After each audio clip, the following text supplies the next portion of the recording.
One last time? Well, I don't think so.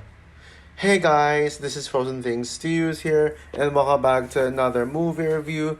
And today, I am going to be doing a review on Bad Boys for Life. Yeah, because it's Bad Boys for Life. So, Bad Boys for Life is the third installment in the Bad Boys quadrilogy, and it came out in the year 2020, aka the worst year period. Thankfully, this is released in actually one of the better months of the year where when COVID hasn't really affected yet. And is directed not by Michael Bay, but rather by Adil El Arbi and Bilal Fallah, the same director duo who is directing the next Bad Boys film, and they also directed Miss Marvel, the underrated TV show, which I really like, and also they are rumored to direct Spider-Man 4, and I'd actually be down for them directing Spider-Man 4, but they wouldn't be my first choice personally. And it stars Will Smith, Martin Lawrence, Paula Nunez, Vanessa Hudgens, Alexander Ludwig, Charles Melton, Kate Del Castillo, Nikki Zem, Joe Patoniliano, Theresa Randall, Jacob Scipio, DJ Khaled in a cameo, etc. And so the film tells the story of Mike and Marcus, who have become too old to do this job as cops. Yeah, they are starting to age, and Marcus has retirement thoughts. Since he now has become a father, and he thinks that he's getting too old for this, and he wants to just focus on being a father. But Mike Lowry disagrees, and wants the bad boys to continue for the rest of their lives. One day, Mike Lowry gets shot by a mysterious man in a motorcycle, and yeah, and this actually makes Marcus retire as his quote unquote final decision. And now when Mike when Mike is saved after getting hospitalized, he must still work alone after finding out that Marcus has officially quote unquote retired. Yeah, so now Mike works alone because his new mission now, he's become a vengeful man, willing to get revenge on the person who shot him, and this is all thanks to his new ammo team, his new partner, which is the ammo team, which is led by Rita and consists of characters like Kelly, Doran, and Rafe. I think there was one more, but I forgot who that was. And so they must find the killer. But when the killer goes too far, Marcus decides to come out of retirement and join Mike in one last mission, so called one last mission to stop the killer. So yeah. Now I remember seeing this movie in theaters back in 2020, and while I do stand by saying 2020 was the worst year period, this movie actually came out in January 2020, which I think is one of the better years of that. Well, it's one of the better months of 2020. I guess at least like what I said earlier in the review, it was still safe around the time. Like there was no big virus. It started like sometime in February, and then March is when everything went to shit. So yeah, but after review a 2020 movie, yeah. Now, as you all know, I am not a fan of the Michael Bay Bad Boys movies. Now, the first film though, I kind of had conflicting thoughts because I did. In my initial review of the film, I gave it a 3 out of 5, but then I said I rethought about it, and originally I gave it a 3.5 out of 5 at one point. I even put in the comments that I would give it a 3.5 out of 5 stars. So, and even in my Bad Boys 2 review, I said that I like Bad Boys more, but after rewatching this movie, after I watched this movie, I actually looked back at the first Bad Boys and I realized, yeah, I think my review was solidified. I think it really is a 3 out of 5 because yeah, let's be real here. This film actually made me appreciate the Michael Bay Bad Boys movies next because of just how much I really like this film. And yes, I'll talk more about it, but I'm still not done with my intro building up to this. So yeah, but yeah, Bad Boys 2 is mediocre. I know there are people who think that Bad Boys 2 is their favorite in the franchise, and I'm shocked considering that it is the worst reviewed Bad Boys film. I guess it shows that people can't agree with critics. And speaking of disagreeing with critics, this is the highest rated Bad Boys film. Not even Bad Boys or Ride or Die could top this one. Could top this one right here because yeah, I mean Bad Boys for Life, it really raised the bar of this franchise. And honestly, I don't even have that much high hopes for Bad Boys Ride or Die because I mean, while I do think the second trailer was really good, I think I still couldn't really get myself to be excited for it. All I hope from Bad Boys Ride or Die is that it'll at least be the second best in the franchise, second only behind this one, and I just hope it's better than the Michael Bay movies. But yeah, the first trailer, I was not impressed with the first trailer. I was like, what? This is the fourth film? But yeah, now I will admit I was originally not excited for it. I mean, I thought that this looked fun from the trailer, but I was like thinking that this would be once again panned by the critics because if Bad Boys 1 and 2 were poorly received from the critics, then I thought Bad Boys this one would also be critically panned.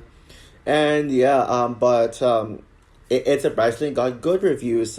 However, I do think that the critics were the main reason why the critics like this one is because they're just not Bad Boys fans.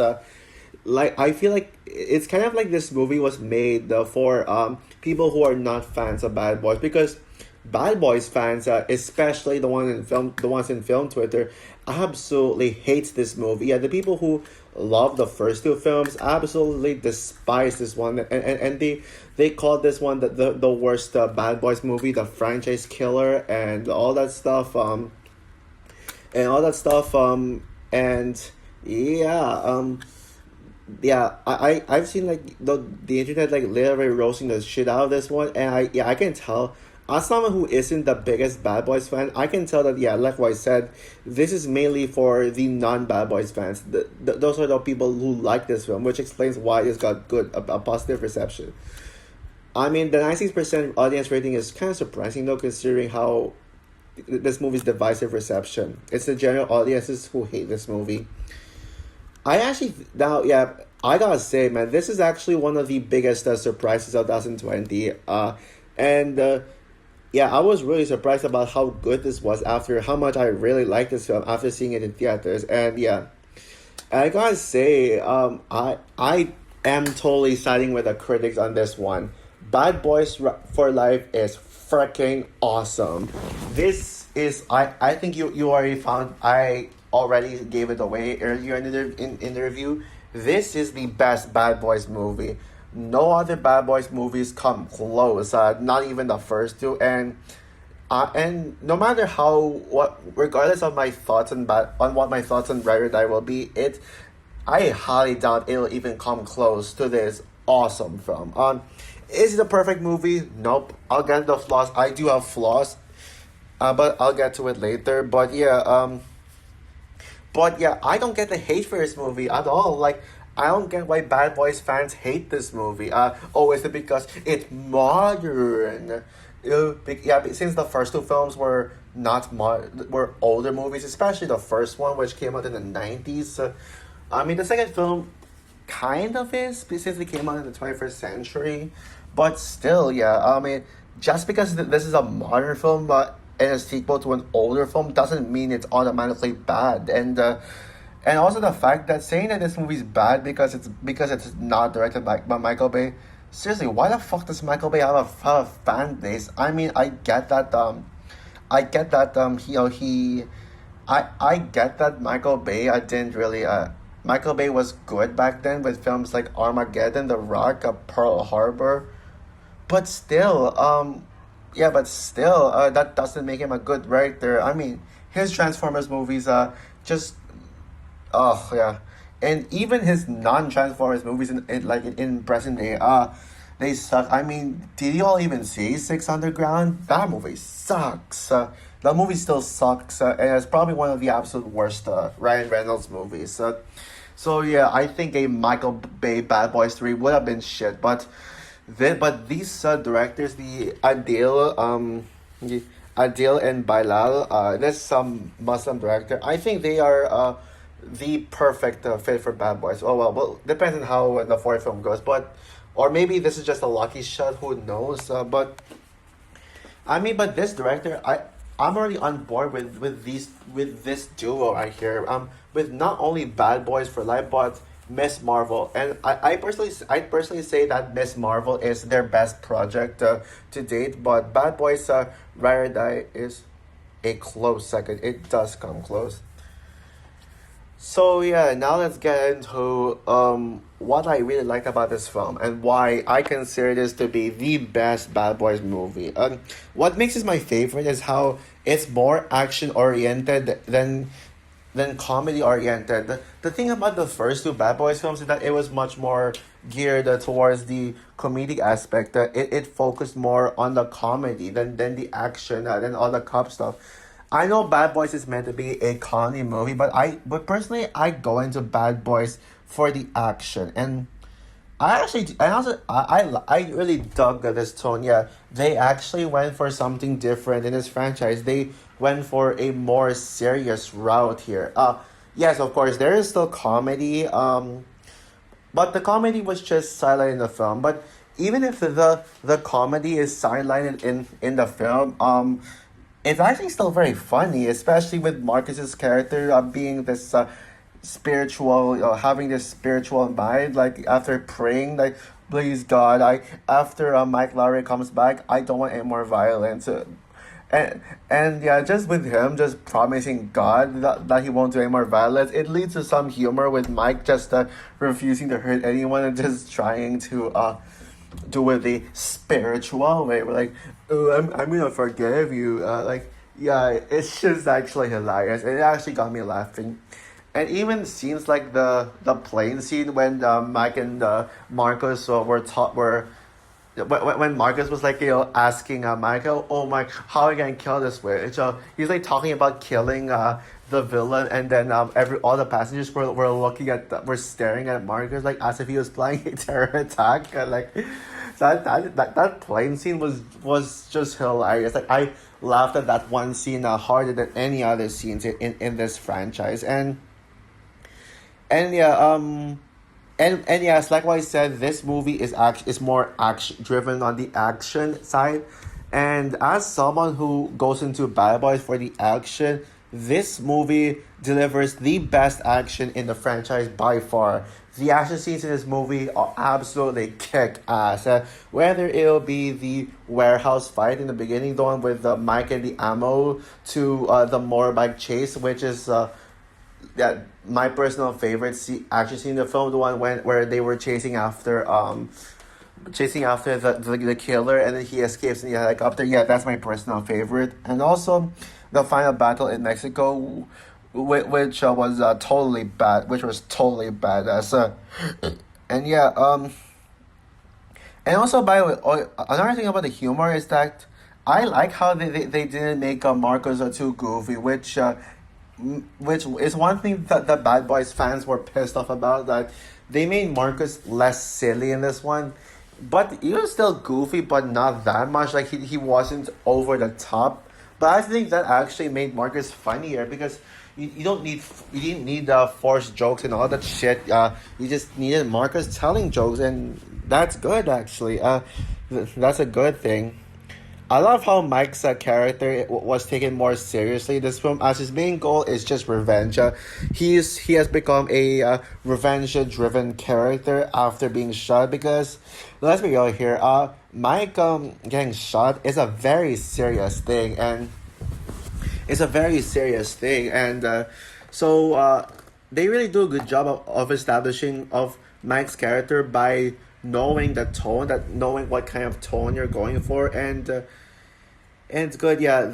And one thing I like about this film is that it isn't just some mindless fun movie. It's not just a brainless fun movie. I guess you could argue over that, and it's fine. But there is actually a good story to it. Yeah, sure. I wouldn't say the story is great, but it's somehow compelling. And I gotta say, this is one of the better revenge stories I've heard. The film also has some heart to it too. It's like especially with like certain speeches, and the ending is very heartwarming too. And also seems like, Marcus, having a baby, yeah, is so heartwarming. Oh, and speaking of that, another hilarious joke that got me laughing a lot was when Marcus was like dropping f-bombs in the car when he literally brought his son, his baby son, at the back, and then he's like, "Oh shit, I swear! Oh no, baby, I shouldn't swear in front of you." And then, yeah, that was hilarious. Like you can't tell me that wasn't funny. And the chemistry between Mike and Marcus is just as charming as ever, especially with Will Smith and Martin Lawrence's performance. I wouldn't say they had the best chemistry in the franchise because let's be real here. They were separated for a lot of times in the movie, very similar to the first film where both of them were separated. I will admit that despite Bad Boys 2 being the worst one, I will say that that one had the best chemistry between the duo because they were actually together the whole time. They didn't feel like they separated for like a chunk of the film. Doesn't mean I like the film though. Don't get me wrong. And yeah. And yeah, Bad Boys. One of the worst things about Bad Boys, the Bad Boys movies, is just how weak the villains are. Yeah, they are extremely weak. They are just extremely terrible villains. Like, I won't say terrible, but rather just forgettable villains. Villains that like I couldn't give less of a shit about. But color me shocked. They actually made the villains in this film good and memorable. Yes, villains in plural, because technically there were two villains. Armadillo is cold-blooded as shit, especially when he killed Captain Howard that one scene when he was shot. Yeah, goes to show. He's so. Yeah, Captain Howard was killed off. Also, by the way, how the fuck is Captain Howard alive in Bad Boys Rare Die? I mean, didn't he die in this one? I actually forgot that he died in the first one. But if I remembered this movie so well, when the trailer came out, I would have been like, "What the fuck? Why is Captain Howard still alive? Didn't he die in this movie?" So now I'm like questioning now. I wonder if they're actually going to give a good explanation as to why Captain Howard is still alive, or if they're just gonna pull off another Fast and Furious, with just constantly bringing back dead characters and all that shit. But yeah, hopefully there's like a good explanation. But Isabel is the mother of Armadillo, is the best villain of the series, and the better villain out of the two. She is such a fucking psycho, and you can clearly tell what we're in for when in that prison escape scene, when basically Isabel just literally just kills the shit out of cops and then like curses them. Yeah, she is literally a witch, and yeah, she's like, and she's somehow a very memorable villain. Yeah, and she's like such a very hateable villain, and they really do a good job of hating that. They do a really good job of making you hate her. And I gotta say, another thing I absolutely love about this film is the new characters, specifically the Ammo team. Yeah, I love them, man. And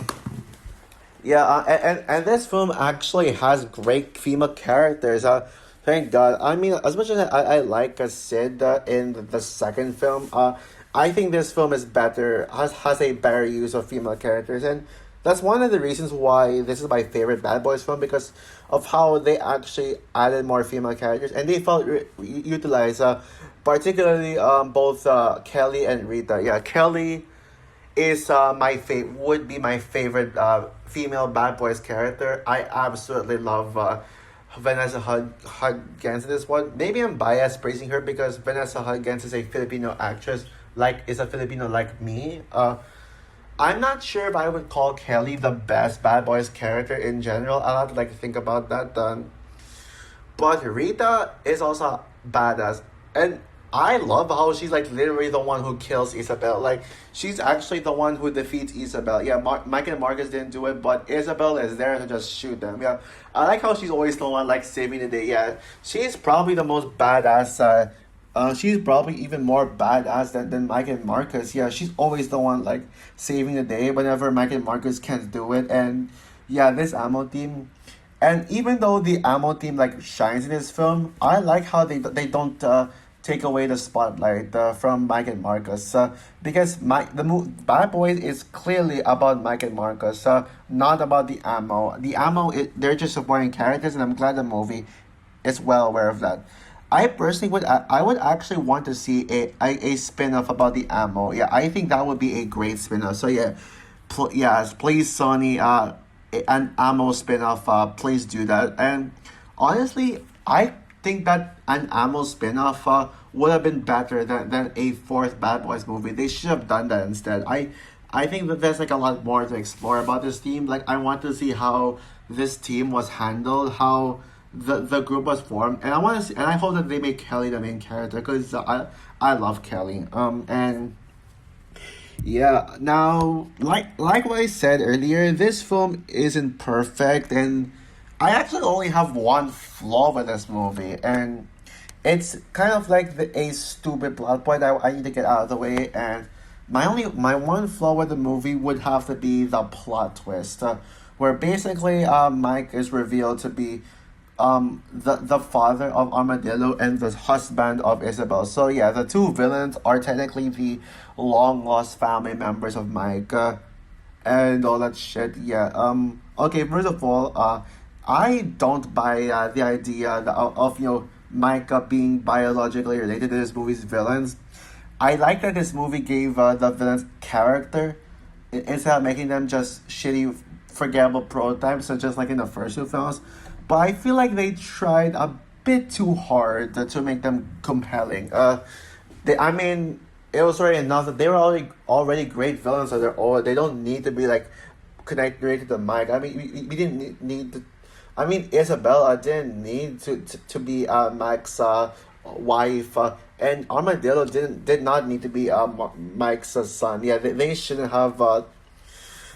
Yeah, they should have gone for that. I mean, it could have been just a mother and son, thing, and maybe they could have just gotten revenge on the person who killed their father. Maybe that could have been more compelling. I mean, no, and yeah, that's something. And also I am considering that this plot twist is not very good. I'm also not, I don't buy the fact that Mike and Armadillo's redemption arc. I don't buy into that. Yeah, and Mike and Armadillo, I can tell they're not going to be a good father and son duo. But yeah, besides the biological plot twist and shit, that's pretty much the only complaint I have with the film. Oh yeah, also another thing to add about the film, the compliments. The pacing is just perfect. This movie being straight up 2 hours is perfect. It's not too long and it's not too short. And the pacing is perfect. There was never a boring scene in this film at all. It's such an entertaining film. So overall, Bad Boys for Life is the franchise's biggest strength yet. I don't care what the Bad Boys fans say. This movie is awesome, and this is basically the Thor Ragnarok of Bad Boys, where well, it'll depend on how Bad Boys Ragnarok go, if I'll compare this to franchise to Thor or not. But kinda I feel that way considering my expectations for Bad Boys Ragnarok. While this movie isn't perfect, it's not one of my favorite movies 2020. Well, maybe top 20. Yeah, Bad Boys for Life is my kind of Bad Boys movie. A movie that pushes their comedy to the side in favor of action and more character, more heart, and it's just more entertaining. And now that there's more action to it. So yeah. With that said, I'm going to give Bad Boys for Life 4.5 stars out of 5. So yeah, so also for my review of Bad Boys for Life, what are your thoughts on the film?